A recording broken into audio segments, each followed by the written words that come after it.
एक पाली था, पाली गवाला होता है, और पाली जो होता है वो बहुत दुखी हो लेता है। कोई गाय इधर भाग रही है, कोई गाय इधर भाग रही है, तो कोई खेती वाला किसान उसकी पिटाई कर रहा है, तो हमारी खेती चरा दी,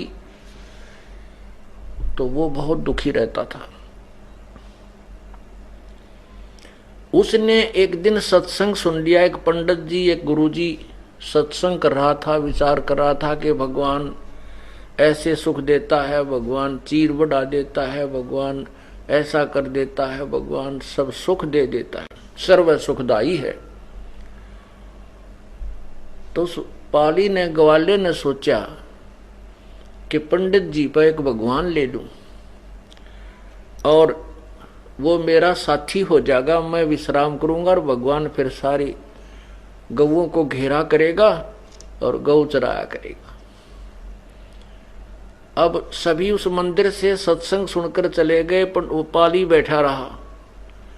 उस ग्वाले ने कहा, हे गुरुदेव, मुझे भगवान दे दे, हे गुरुदेव मुझे भगवान दे दे, मैं बहुत दुखी हूं, मेरी बहुत पिटाई होती है, मेरी भैंसें गायें इधर उधर किसी के खेतों में चली जाती हैं, मैं तंग हो लेता हूं, मुझे भगवान दे दे। आप कह रहे थे ना भगवान सारे सुख देता है। अब पंडित जी ने सोचा, अच्छा बुद्धू पिल्ला पड़ा, अब इस तक कैसे पीछा छुटाऊं, क्यों पाली तो वो भी तो ऐसा होता है ना, जे उसने सीधा मना कर दे तो वो अगले दिन डले मार के जा, उसके पत्थर मारे। तो पंडित जी ने कहा, बेटा मैं भगवान बनाऊंगा 2-4 दिन में, तो हफ्ते पीछे आइए। अच्छा गुरु जी। अब पाली ने जो दिन दिया था ब्राह्मण ने, वो दूसरे दिन पहुंच गया। गुरु जी मैंने भगवान दे दे, बहुत दुखी हो लिया। उस पंडित जी ने क्या करा, एक भैंस का सींग टूटा पड़ा था, उसके ऊपर लाल कपड़े बांध के लपेट कर, धागा लाल लपेट के और रख रखा, नारियल सा बांध गए, और कहा, पाली ले बेटा ले जा, पर एक काम करिए, इस भगवान को डेली भोग लगाना है, पहले इसको खाना खिला के पीछे खाना है। ऐसा नहीं करेगा तो ये भगवान तुझे सुख नहीं देगा, ये भगवान जो है ना तुझे लाभ नहीं देगा। अब ठीक है गुरुदेव, जैसा आपकी आज्ञा होगी। अब पाली ने वहीं अपने एक, जहां पशु बंधा करते उसके, उसी पशुओं के जो स्थान था, उसी में एक अलमारी थी बगैर खिड़की की, उसको साफ किया और साफ करके लीप लाप के वहां भगवान धर दिया, वो पंडित जी का दिया भैंस का सींग। अब उसको जो आहार मिलता था खाने के लिए, उस पाली को, उस आहार को लेकर के उस भैंस के सींग के पास रख लिया और कहने लगा, हे भगवान भोजन खा लो, हे भगवान भोजन पा लो। ये वो भगवान की था तो मूर्ख बना रखा था, उसको नहीं खाया, दूध रोटी नहीं खाई, वो आहार नहीं किया। तो उस बालक ने भी, पाली ने भी नहीं किया। सोचा भाई मेरे से कोई त्रुटि होगी। अगले दिन फिर नहा धो कर नेक्स्ट डे फिर रख दिया, वो उस दिन भी ना खाया, ना सुबह ना शाम, तो उस पाली ने भी नहीं खाया। ऐसे ही चौथे दिन जब पाली कति निढाल हो गया कि आज भगवान आप नहीं खाओगे तो ये दास भी नहीं खाएगा, बेशक मौत हो जा, आप मेरे साथ नहीं होगे तो मेरे को तो सारी उम्र का दुख हो गया, ये भैंसे चरानी गाय चरानी ये सूत में आती नहीं, मेरा इससे अच्छे मौत हो जाए वो बढ़िया। अब पूर्ण परमात्मा है हमारे साथी, पुण्यात्मा ये है वो तत्व ज्ञान जो अब आपके हृदय में उतर जाएगा। मैं रोवत हूँ सृष्टि को, ये सृष्टि रोवे मोहे, गरीबदास इस वियोग को समझ न सकता कोई। गीता जी अध्याय नंबर 15 के श्लोक 16 और 17 में स्पष्ट किया है कि इस संसार में दो भगवान हैं, एक क्षर पुरुष ये ब्रह्म काल, एक अक्षर पुरुष ये परब्रह्म, और इन दोनों के लोकों में ये प्राणी सब नाशवान है, ये स्वयं भी नाशवान है, केवल जीवात्मा अमर है। 17वें श्लोक में कहा है कि उत्तम पुरुष है तू अन्य परमात्मा इति उदाहरते। उत्तम पुरुष यानी वास्तव में पुरुषोत्तम कोई उत्तम भगवान तो इन दोनों से भी न्यारा है, जिसको परमात्मा कहा जाता है। और यह लोकत्रयम् अविश्य विभर्ति अव्यय ईश्वर है, जो तीनों लोकों में प्रवेश करके सबका धारण पोषण करता है, सबके किए कर्म का फल भी वही देता है, और निमित्त किसी जो जिसका पुजारी है निमित्त उसी को बना देता है। ये कबीर परमात्मा भगवान भक्ति की आस्था प्राणी में बनाए रखने के लिए जो भी जिस भी रूप में किसी देव को पूज रहा है, वो वर्तमान की पूजा तो उसकी एक अन्य की नहीं, एक नए पैसे की नहीं होती, लेकिन उसके पूर्व जन्म के जो पुण्य और भक्ति जो कभी परमात्मा के चरणों में उसने की हुई है, उसी के आधार से वो परमात्मा उस प्यारी आत्मा के प्राणों की रक्षा करने के लिए स्वयं ही कबीर देव प्रकट होते हैं।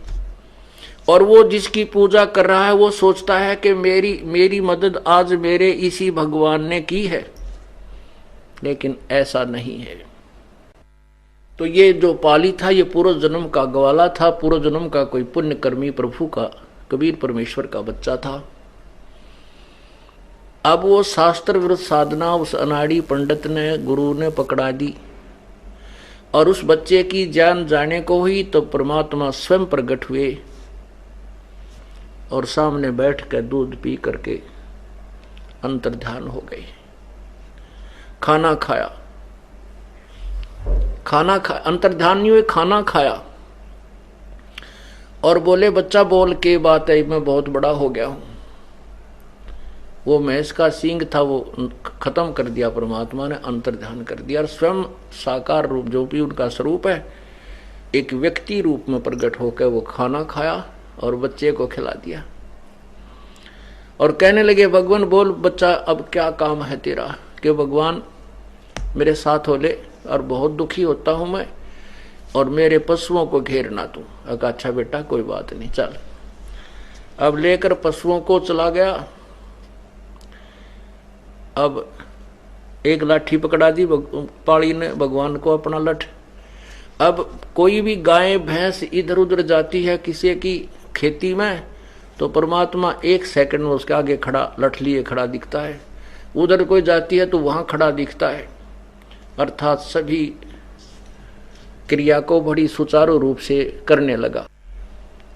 अब उस पाड़ी ने देखा भाई भगवान के तो चाड़ा है, ये तो बहुत कमाल कर दिया इसने तो। और पाड़ी लेट गया वृक्ष के नीचे चद्दर बिछा के, अकेले भाई मौज कर दी, भगवान जिसा सुना था उसा ही पाया। अब उसने सोची चल गुरु जी की जो है धन्यवाद करके आता हूं।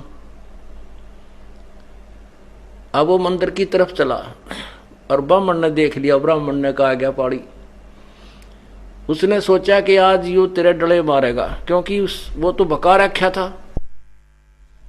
तो पंडित जी ने सोचे आज यू तेरे साथ झगड़ा करेगा, और इसने वह खोल के देख लिया होगा, क्योंकि उसको मना कर दिया था कि इसको खोल के नहीं देखना। तो पंडित जी अपना करड़ा हाथ दिल करे बैठा था, कह देखिए कहेगा दो गाल देकर चला जाएगा, और क्या करेगा ये। जब चरणों में प्रणाम किया और कहा हे गुरु जी, भगवान जो है ना,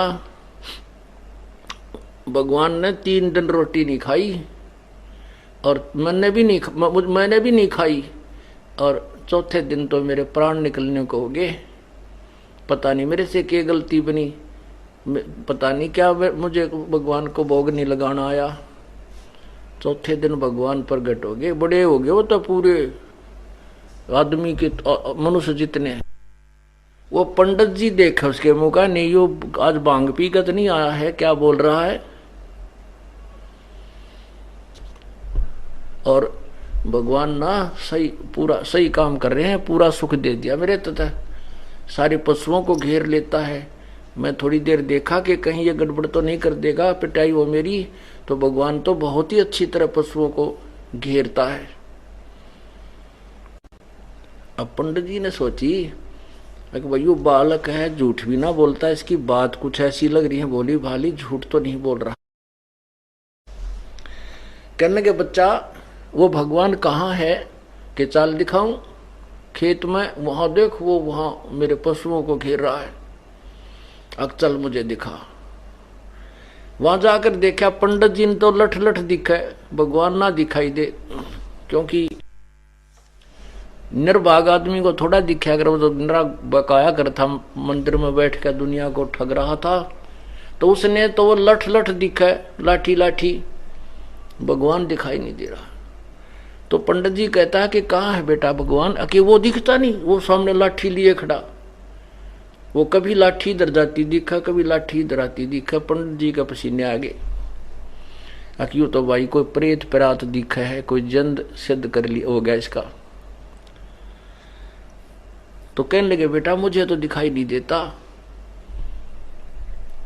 अग नहीं दिखता, देख यूं खड़ा, उड़ जाकर वो तो ब्राह्मण पाड़ी तो भगवान की बाह पकड़ रहा, यूं रहा भगवान, और उसने दिखा को नहीं, उसको लाठी लाठी दिखा, डंडा लिए भगवान खड़े थे।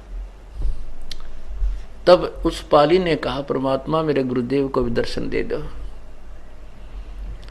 हैं? तो फिर